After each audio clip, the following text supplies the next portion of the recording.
मेरा भारत चैनल से के शर्मा की राम राम। आओ आज हम खाटू श्याम जी के दर्शन करने चलेंगे।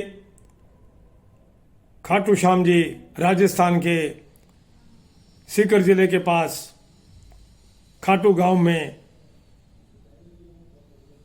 स्थापित हैं। खाटू श्याम जी का नाम कैसे पड़ा? श्री कृष्ण वीर बर्बरी के महान बलिदान से काफी प्रसन्न हुए थे और उन्होंने उन्हें वरदान दिया था कि कलयुग में तुम मेरे नाम से याद किए जाओगे। जो भी तुम्हारी भक्ति करेगा मनसा वाचा कर्मणा, उसे वही फल मिलेगा जो मेरी भक्ति करने से होगा। ऐसा भगवान श्री कृष्ण जी ने वीर बर्बरिक को वरदान दिया था। कौन थे वीर बर्बरिक? आओ हम इतिहास पर नजर डालते हैं और इन्हें हारे का सहारा क्यों कहा जाता है। इन्हें लख दतार, हारे का सहारा, लख दतार, खाटू श्याम बाबा क्यों कहा जाता है? महाभारत काल में जब एक बार 10 वर्ष बाहर बिताते हुए पांडव जा रहे थे तो एक जगह पर भीम का सामना हिडंबा से हुआ। हिडंबा भीम के ऊपर आकर्षित हो गई। तब उनका मां कुंती के सहयोग से गंधर्व विवाह हुआ। उस गंधर्व विवाह के परिणाम स्वरूप भीम का बेटा घटोत्कच हुआ। घटोत्कच बड़ा हुआ तो उस समय श्री कृष्ण जी के कहने पर मणिपुर में मूर दैत्य की लड़की कामकंटिका से घटोत्कच का विवाह हुआ और इस विवाह के बाद घटोत्कच का बेटा महाप्रकर्मी, महायोद्धा, तेजस्वी पैदा हुआ जिसका नाम रखा गया बर्बरीक। बर्बरीक बहुत ही सुंदर और तेजस्वी बालक था और बर्बरीक ने युवावस्था में ही देवियों की उपासना शुरू कर दी। उसने सभी देवियों को प्रसन्न किया और प्रसन्न करने के बाद ये वरदान पाया कि तुम सदा विजयी रहोगे, हार तुम्हारे नजदीक कभी भी नहीं आएगी। और उस समय वीर बर्बरीक वरदान पाने के बाद जहां भी किसी व्यक्ति को कष्ट होता तो उस समय बर्बरीक उसकी सहायता करते। हारते हुए प्राणी की रक्षा करते। इसी प्रकार वो वरदान के मुताबिक वो बहुत बलशाली थे क्योंकि उन्होंने तपस्या करके देवताओं की व देवियों की ये वर पा लिया था और उनके पास ऐसे ऐसे शस्त्र थे कि एक ही तीर कमान में वो सारी सेना को भी समाप्त कर सकते थे। जब महाभारत काल में पांडवों का युद्ध होने लगा तो भगवान कृष्ण जी को इस बात का पता था कि कौरव हारेंगे और अगर भीम के पौत्र वीर बर्बरीक वचन के मुताबिक, जैसे कि हारे का सहारा कहा जाता है, अगर बर्बरीक कौरवों की तरफ से लड़े तो पांडवों की हार हो सकती है। भगवान कृष्ण बर्बरीक को मिलने के लिए चल दिए और अर्जुन भी साथ थे तब दूर से देखा नीले घोड़े पर सवार, सुंदर भव्य उनके बाल और स्वरूप इतना सुंदर था कि देखते ही बनता था। सामने से नीले घोड़े पर सवार होकर वो आ रहे थे। जैसे ही वीर बर्बरीक ने भगवान कृष्ण को देखा, रुके और चरणों में प्रणाम किया और अपने चाचा अर्जुन को भी प्रणाम किया। तब भगवान कृष्ण ने बर्बरीक का हाल पूछा और भगवान कृष्ण ने कहा कि महाभारत होने वाला है, आप किस तरफ से सहायता करोगे। इस महाभारत युद्ध में एक तरफ पांडव हैं, तुम्हारे दादा व तुम्हारे चाचा और सभी रिश्तेदार हैं, दूसरी तरफ वो कौरव हैं। इस महाभारत में युद्ध में तुम्हारा क्या योगदान होगा। तो वीर बर्बरीक ने कहा, प्रभु मैंने तो पहले ही वचन दिया हुआ है और मेरे को वरदान मिला है विजयी होने का, इसलिए मैं हारते हुए योद्धा के साथ, जो युद्ध में सेना हार रही होगी, मैं उसकी तरफ से युद्ध करूंगा। भगवान कृष्ण जी ने सुना तो सोचा कि कुछ तो करना होगा। तब उन्होंने कहा कि बर्बरीक,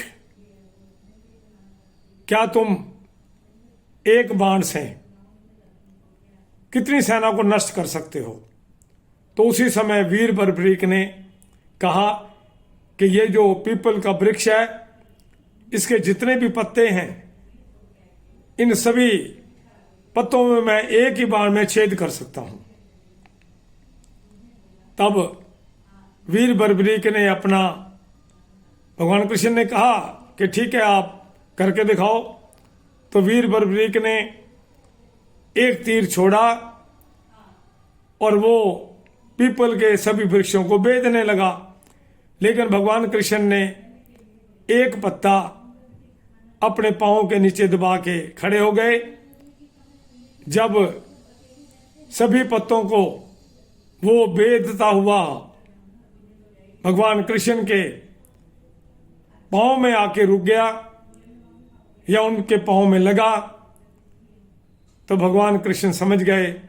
कहा कि वीर बर्बरीक, मुझे तुम पर गर्व है, तुम्हारी शक्ति पर मुझे गर्व है। तुम तो एक ही तीर से सारी सेना को समापन कर सकते हो। एक तीर में सारी सेना एक ही बार में समाप्त कर सकते हो। लेकिन ये लड़ाई है धर्म और अधर्म की। अगर तुम अधर्म की तरफ से लड़ोगे, क्योंकि अधर्म हमेशा हारता है और धर्म की विजय होती है, अगर तुम अधर्म की तरफ से लड़ोगे तो इसका मतलब अधर्म की विजय हो जाएगी। तो बर्बरीक ने कहा, आपने सही कहा, मैं वचनबद्ध हूं, और यह भी सही कहा कि अधर्म की जीत हो सकती है। एक तरफ मेरे दादा व मेरे सभी परिजन हैं जो धर्म पे खड़े हैं, और दूसरी तरफ जो कौरव सेना है वो अधर्म से लड़ रही है। तो मैं इस विषय में क्या करूं। तो भगवान कृष्ण ने कहा कि तुम मुझे दान दो, दान दे सकती हो। तो वीर बर्बरीक ने कहा, प्रभु आप हुक्म तो कीजिए, मैं अपना शीश भी काट के दे सकता हूं। आपके चरणों में जब जगत कल्याण करने वाले जगत के स्वामी मुझसे आज दान मांग रहे हैं, तो मैं पीछे कैसे रह सकता हूं। प्रभु आप आदेश दीजिए। तो भगवान कृष्ण ने कहा, बर्बरीक तुम अपना शीश दान मुझे कर दो। तो वीर बर्बरीक ने तलवार भगवान श्री कृष्ण के आगे कर दी भगवान श्री कृष्ण ने कहा, नहीं, मैं ये कार्य नहीं करूंगा।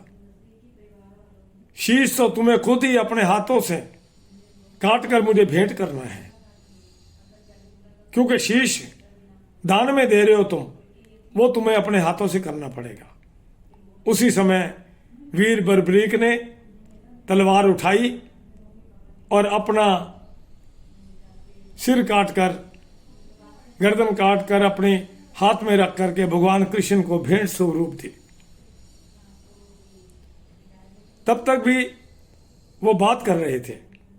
तब भगवान कृष्ण ने कहा, आहा, मुझे गर्व है ऐसे भक्त पर, तूने धर्म हेतु बलिदान दिया है, मांगो, क्या वरदान मांगते हो? वो क्या प्रभु, मेरी इतनी इच्छा है, मैं ये युद्ध देखना चाहता हूं। आप किसी ऊंचे स्थान के ऊपर मुझे मेरे इस सिर को रख दे ताकि मैं युद्ध को देख सकूं। तो भगवान कृष्ण ने शक्ति दी और ऊंचे टीले के ऊपर वीर बर्बरीक का सिर रख दिया गया।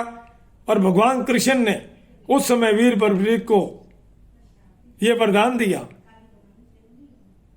कि बर्बरीक, तूने जो आज ये दान दिया है, तूने जो धर्म के लिए ये बलिदान दिया है, आने वाला संसार हमेशा तुझे याद रखेगा। और मैं तुझे वरदान देता हूं कि कलयुग में, आने वाले सभी युगों में तुझे मेरे नाम से पुकारा जाएगा। और जो मेरी भक्ति करने से उनको फल मिलता है, वही तुम्हारी भक्ति करने से ही उतना ही फल मिलेगा। जो भी तुम्हें याद करेगा उसकी सभी मनोकामनाएं पूर्ण हो जाएंगी।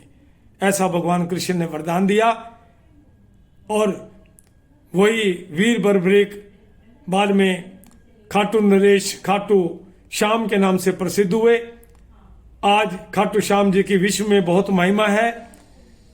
खाटू श्याम जी के नाम से संकीर्तन हो रहे हैं और खाटू श्याम जी के मंदिर में लाखों लोग जाकर के प्रतिदिन दर्शन करते हैं। युद्ध के अंत में जब चर्चा हो रही थी कि विजय किसके कारण हुई, अर्जुन कह रहा था कि विजय मेरी वजह से हुई है, लेकिन भगवान कृष्ण ने कहा, नहीं, हम वीर बर्बरीक के पास चलते हैं। तो बर्बरीक के पास आए, कहा कि वीर बर्बरीक, तूने महाभारत का सारा युद्ध देखा, बताओ कि विजय किसके कारण हुई है? तो वीर बर्बरीक ने कहा कि प्रभु, मैं तो सुदर्शन चक्र ही देख रहा था, उसी सुदर्शन चक्र के द्वारा ही ये जो है विजय पांडवों को मिली है, वही सभी पापियों का नाश कर रहा था। और ये सुनकर भगवान कृष्ण ने कहा, तुम सही कह रहे हो। और भगवान कृष्ण ने वीर बर्बरीक को आशीर्वाद देकर तब वीर बर्बरीक ने भगवान कृष्ण जी की आज्ञा से उनके सामने ही अपने आप को अंतर्ध्यान कर लिया। और इसी प्रकार वीर बर्बरीक जो युगों युगों से खाटू श्याम जी के नाम से प्रसिद्ध हुए, और आज भी खाटू श्याम जी की भक्ति करने से, खाटू श्याम जी के दर्शन करने से लोग यहाँ तक पैदल भी जाते हैं। खाटू श्याम में बहुत ही सुंदर भव्य मंदिर बना हुआ है और अपनी मनोकामनाएं पूरी करते हैं। बोल खाटू श्याम की जय।